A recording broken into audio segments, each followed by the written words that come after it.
Hello and welcome back to Marvel Puzzle Quest with me, P.I. McLeod, and well, we're here on day 3828. Nothing big here, big old spot of blank here for the last few days. Ugh. At least I got a heroic 10 pack to keep me happy coming up here, but geez. Well, what are you gonna do, right? We got crashes of the Titans to do. Yes, plural. There's two of them on this day. I just want to note something before I dive into it. Some of you who might watch this channel a little more regularly, you might notice my resources look a little bigger than they did last time. I know some of you are eagle-eye watchers out there, and you notice when my resources take a big hit or jump up a bunch, and I want to explain a little bit of that to you. I have a lot more HP than I did last time I was here on stream, and it wasn't just due to me spending a lot of CP or command points in that sponge cake store. It was actually because of these vaults. More particularly this one, the taco vault. So I don't know if any of you do this, and I know sometimes I get a couple questions here or there about like how to play more optimally, how to get more resources. And while I'm not the sort of guy to sit there and set timers for what time of the day to play PvE, to hit these 3 nodes, to hit those 4 nodes, to hit this, to do that, and oh no, I'm not that guy. I'm pretty good at what I do. But I also got a home life. I'm not subscribing to altering my lifestyle around this game. However, it's pretty easy to hoard correctly and play that part correctly. See how there's 300 things in this vault? It says 0 out of 300 collected. There's 300 things in this vault. That's a lot. Don't pull when you only have 15. You're trying to get these big things up front, and while there is a chance of getting it, the chances are you're going to get something really dumb down here. Okay? Let's just call it what it is. It's not a good cost. Not a good expenditure. What I suggest doing is saving these tokens till you get to, what's that number? 300. And then you spend them one at a time until you get all the 4-star rewards out of here. Now look at the 4-star rewards. It's only the first 6 things. There's a legendary token. There's 3 4-star covers, 1,000 HP, and 10,000 ISO. Now, personally, like me, if you're anything like me, if you get the first 5 and don't get the 10,000 ISO, I'll gladly stop right there. But basically, I just keep pulling until I get all the main 4-star prizes I want. Because along the way, you're not just going to keep pulling for those. You're going to keep grabbing these other things. Like, I don't know, this field of 250 HPs. You're going to get a bunch of those in there. You're going to get a ton of 2-star and 3-star covers. You're going to get so many health packs that if you had a health pack problem, you don't now for a while. You have plenty of 3-star covers in here. You have stuff. This is how you build your resources, because honestly, if you're just going to pull 15 tokens every time a vault comes around, you're not necessarily going to always get a legendary token or that HP or those 4 stars, and it might not come regularly. You're just gambling at that point. Why not hedge your bets, save to 300, spend it all, but only what you need to get to this point. As long as you get all the 4-star prizes you want out of here, I guarantee all the things in between will be these things that actually help you build your roster at the same time. And then, as soon as you get all those things out of there, stop. Okay? Now, I unfortunately had bad luck on this last run. I think I pulled down to 10 tokens left before I had all the 4-star things I wanted. But that happens sometimes. There have also been times when I've only used 100 tokens and got all the 4-star prizes. Okay? That's just my advice to you. I do the same thing with the spices. You can save up to 40 of them and then pull until you get that 4-star cover. That's really where the value's at. If you want the support token too, pull towards that. I understand that those are rare, so I wouldn't blame you for pulling for that. Personally, I think it's all about that 4-star cover though. Okay? At this rate, the fact that you can get 4 of these tokens a day, and there's only 40 in this vault, that means that's another 4-star cover for you at minimum every 10 days, if not sooner. Okay? There's a lot of other ways to do this optimally, but I just want to give you those little tips before we get back into the crash. Or crashes? Yeah, crashes. Here we are. What are we doing today, Deadpool? Woo! Crashing against Thanos. let's talk Thanos. Thanos, or however you want to pronounce his name. 5-star and 3-star version came out a long time ago. Would you know it? Right along the Infinity War of, sort of saga movies? No? Is that surprising? Nah.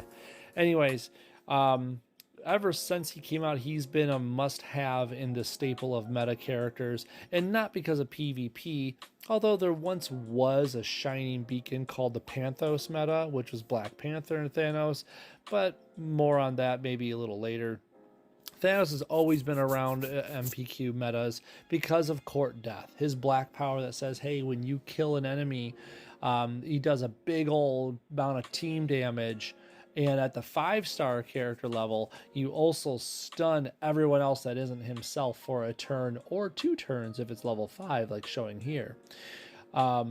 Very, very handy to have. Now, the negative to that is it's a power that is only fired passively, meaning you're only going to get it when you trigger that one thing, which is killing an enemy.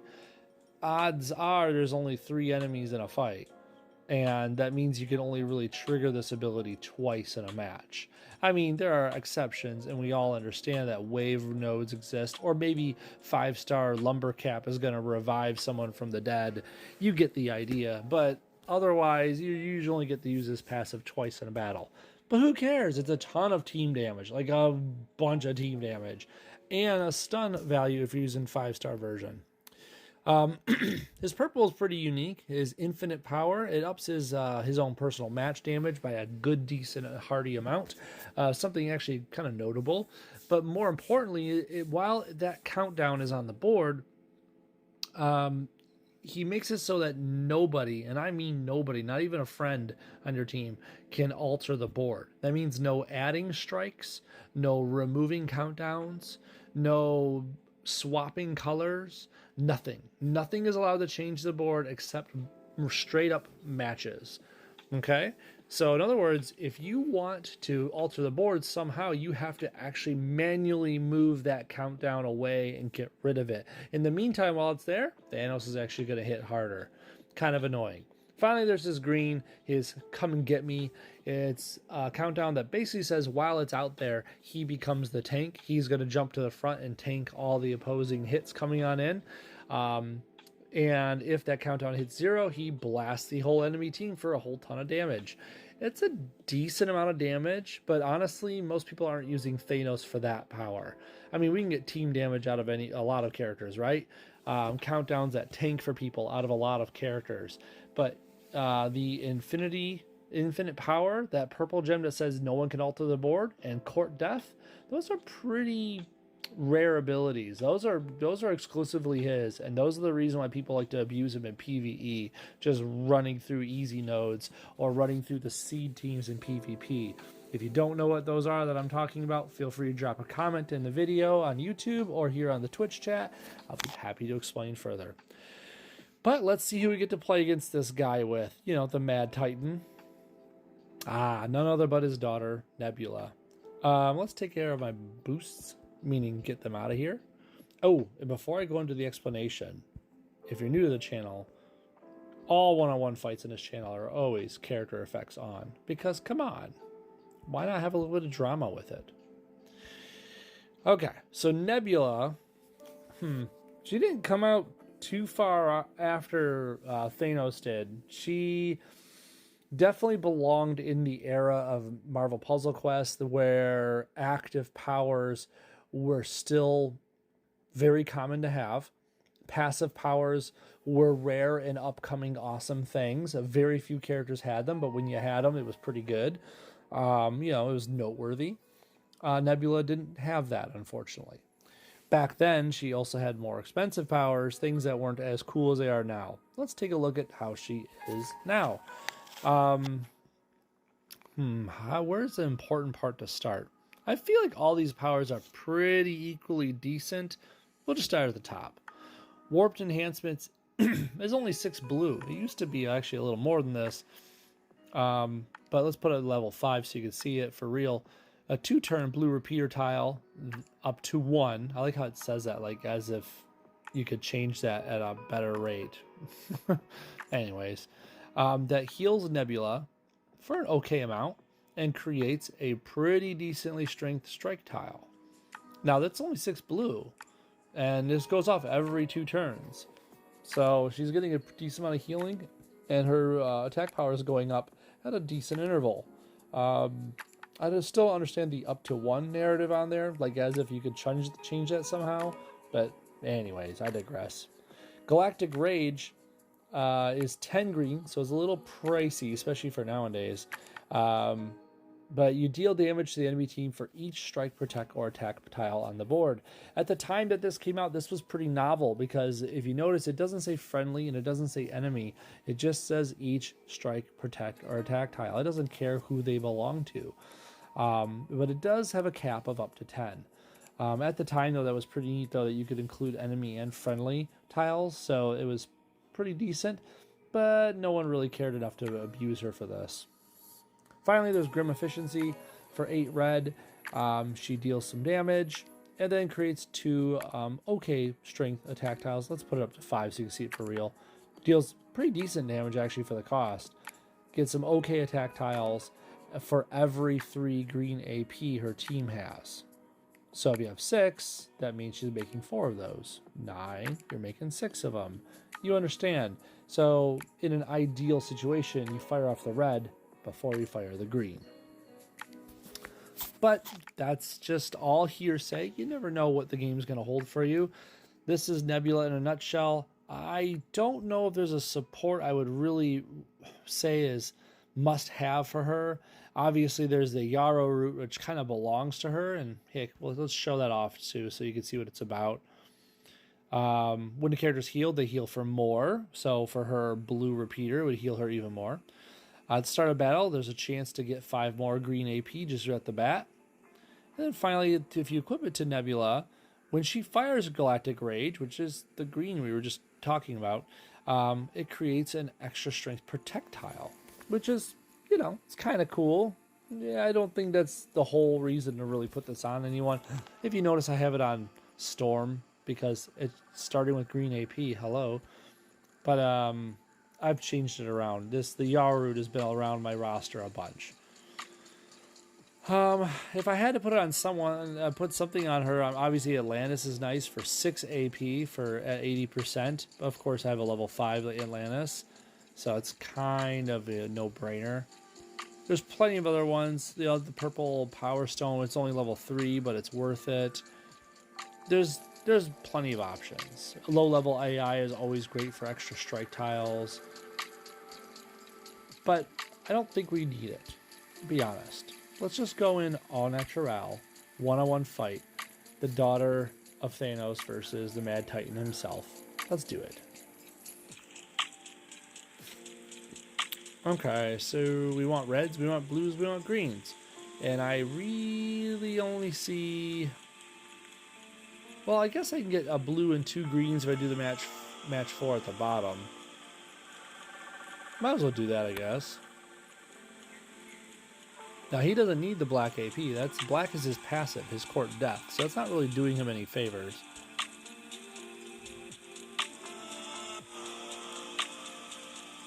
Hey, we'll take that blue.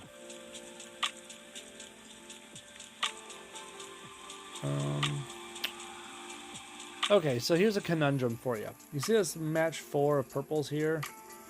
It's there. He could take it. His purple only costs 8, so if he takes it, he only needs 4 more to cast it. But if he casts it, it is super annoying for Nebula because if you noticed, her blue, and her red both put out friendly tiles, and you need those friendly tiles to strengthen her green. So this is one of those times when I think it's actually smart to take the off-color match. You don't want him to have it.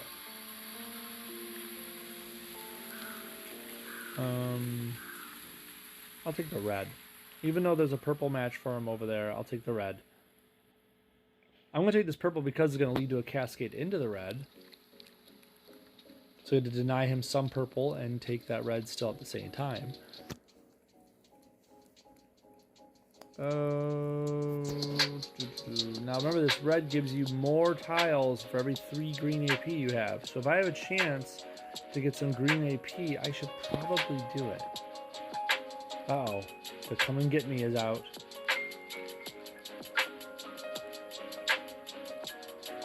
Well, that's going to be annoying.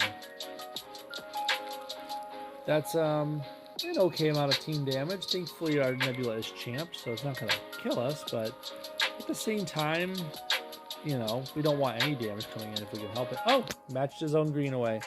I guess we'll just take that as a small blessing. Let's get that blue out there. Get some strikes for free. Animation's actually kind of fun. Oh, so now our blue won't be able to make any strikes, our blue repeater, because, you know, it makes a strike every 2 turns. But this thing says no tiles would be destroyed or changed except by Thanos. So, kind of annoying. We'll take this green in the meantime, because, you know what, he's being a fuddy-duddy. We might as well do something fun on the side. Now, it did heal me, because healing doesn't change the board. But still, I didn't get to get that free strike tile out of it. There we go. Maybe he'll match that purple away himself. Or not.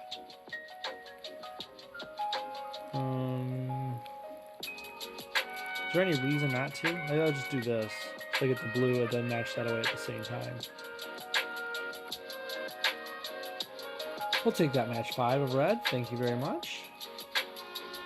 I think it's time to throw this out there. Let's move that little thing out. There we go. For 8 red, and we have plenty of it, we're going to deal some damage and get some attack tiles. I'm hoping we can get a green before the fight's over, because he's probably going to die before long. I don't see anything like a must match. Let's do this. Yeah, those attack tiles being out there, and now I'm going to have strikes on top of it. That's some good stuff. Let's get this out of the way so my repeater can live longer.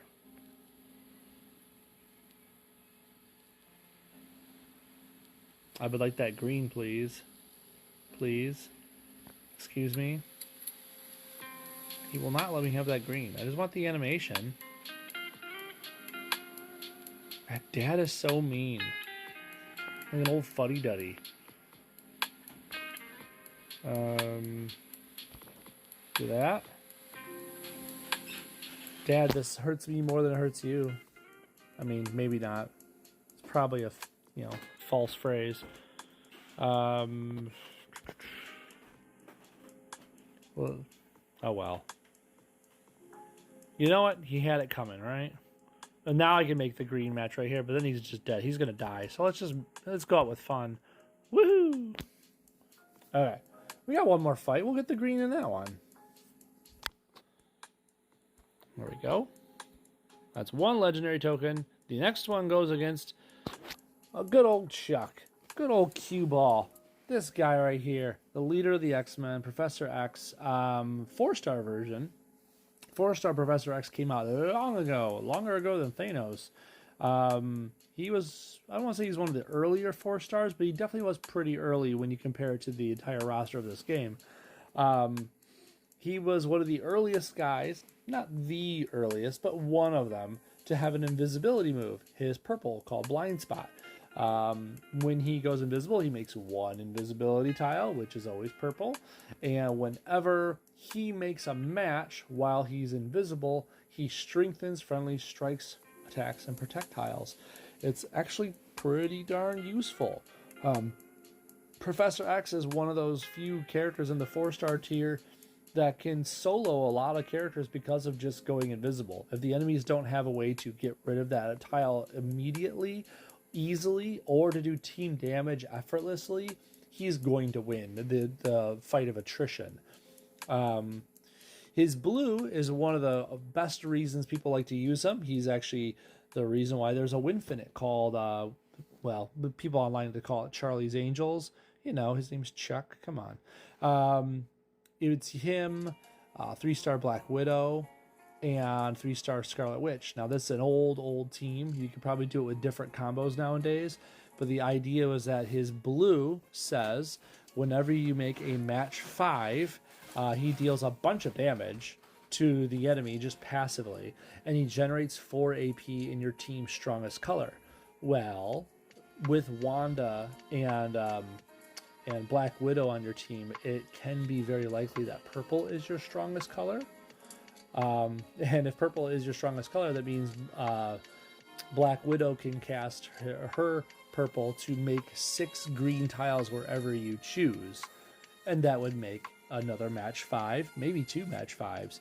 Do the passive damage hits all over again. Recreate some more purple AP for your team.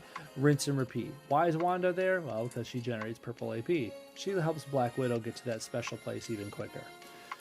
Yellow is another passive. He was one of the earliest characters to have 2 passive powers in the game.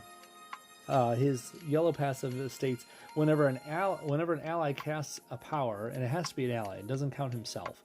Whenever an ally casts a power, he creates a friendly, I think in this case it's a protect tile at level 3, but if you put up to level 5, he makes a protect, a strike, and an attack tile.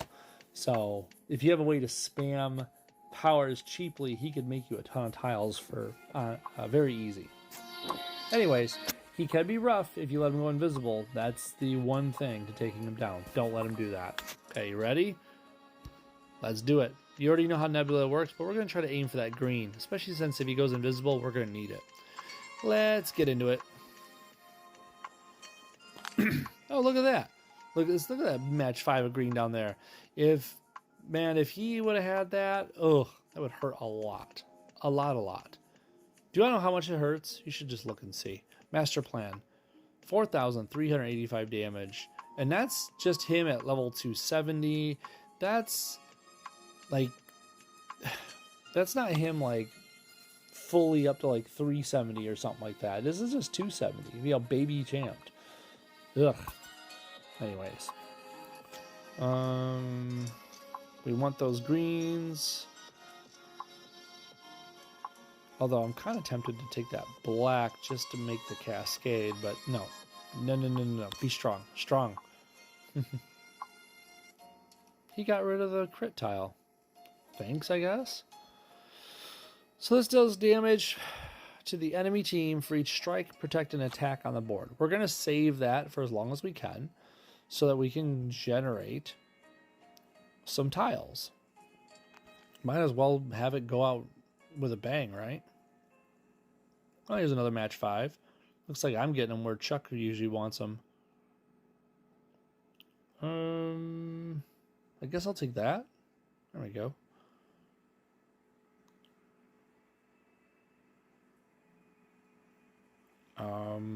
I'll take another green. Why not? Now that I get all these greens and I just want some reds and blues. The game is it's a finicky thing.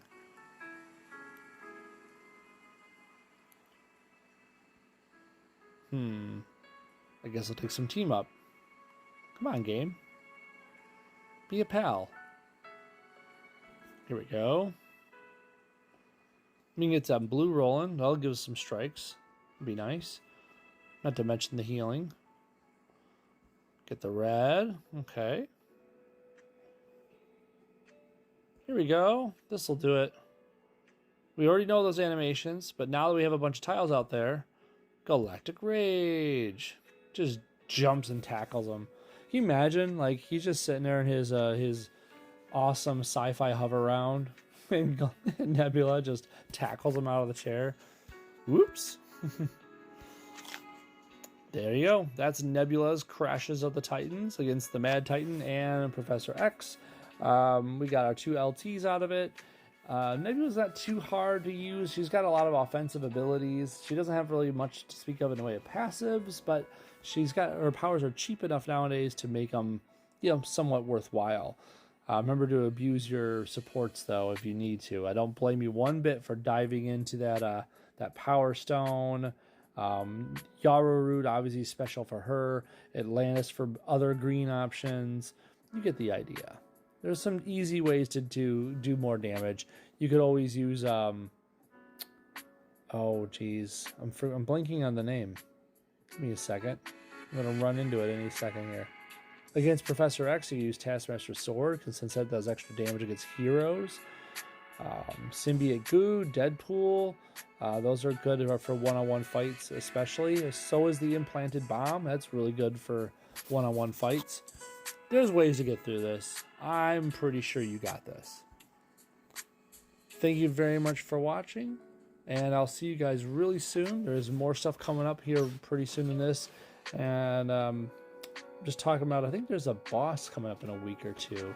But anyways, oh yeah, and of course the new Doctor Doom. Oh wait, I shouldn't have said that yet. You probably saw it on Instagram and Facebook, didn't you? Oh well. Later, everybody.